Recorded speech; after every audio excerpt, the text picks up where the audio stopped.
பராசக்தி எப்படி சொல்கிறது, ரொம்ப ரொம்ப ஸ்பெஷல். ஃபஸ்ட்டு என்னென்னா, சுதா கோங்கரா ஆல்ரெடி சுரரை போற்றில் வந்து ஒரு பெரிய காம்பினேஷன். ஃபஸ்ட் டைம் அவங்க கூட சேர்ந்ததே என்னுடைய முதல் நேஷ்னல் அவார்டு வாங்கி கொடுத்தாங்க. ஸோ அந்த ஒரு அன்பு பயங்கர ஜாஸ்தி எனக்கு.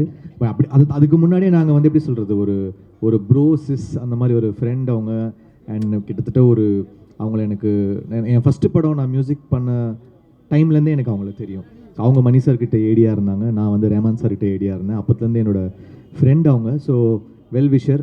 நாங்கள் வேலையே செய்யலை. அப்புறம் ரொம்ப வருஷம் கழித்து சூர்ரை போட்டில் தான் சேர்ந்தோம். அந்த படம் வந்து எனக்கும் சூர்யா சாருக்கும் நிறைய கொடுத்துச்சு.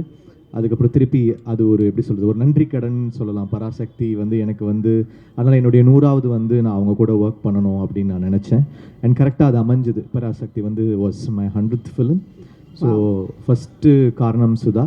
அப்புறம் இந்த படம் வந்து பல வகையில் ஸ்பெஷல். என்னென்னா, ஒரு பீரியட் ஃபிலிம்.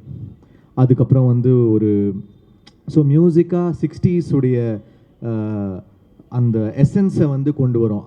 அப்புறம் ஒரு கேள்வி இருந்துச்சு, நிறைய பீரியட் ஃபிலிம்ஸ் பண்ணிட்டோம். 1001, மதராசப்பட்டினம், நிறைய ஃபிலிம்ஸ் பண்ணிட்டோம். இதில் என்ன பண்ண போகிறோம்? திருப்பி ஒரு ரெட்ரோ பீரியட் ஒண்டி டெலிவர் பண்ண போகிறோமா, இல்லை ஒரு சின்ன ஹைப்ரிட் மிக்ஸ் பண்ண போகிறோமா அப்படின்னு நிறைய கொஸ்டின்ஸ் இருந்துச்சு. ஸோ அதெல்லாம் மிக்ஸ் பண்ணி ஒரு ட்ரீட்மெண்ட்டாக வந்து பராசக்தி பண்ணியிருக்கோம். ஸோ ஒரு சாங்குமே ரொம்ப ரொம்ப special. It is so much of hard work. அது வந்து ஒரு சாதாரண ஒரு ஃபிலிமாக தாண்டி எல்லாருடைய ஒரு பயங்கரமான ஹார்ட் ஒர்க் இருக்குது. அது எல்லா டிபார்ட்மெண்ட்லேருந்தும் எல்லார்கிட்டேருந்தும், இந்த படத்தோட டிசைனராக இருக்கட்டும், எல்லாருமே பயங்கரமாக ஒர்க் பண்ணியிருக்கோம். அது வந்து படத்தில் தெரியும். I hope it pays up for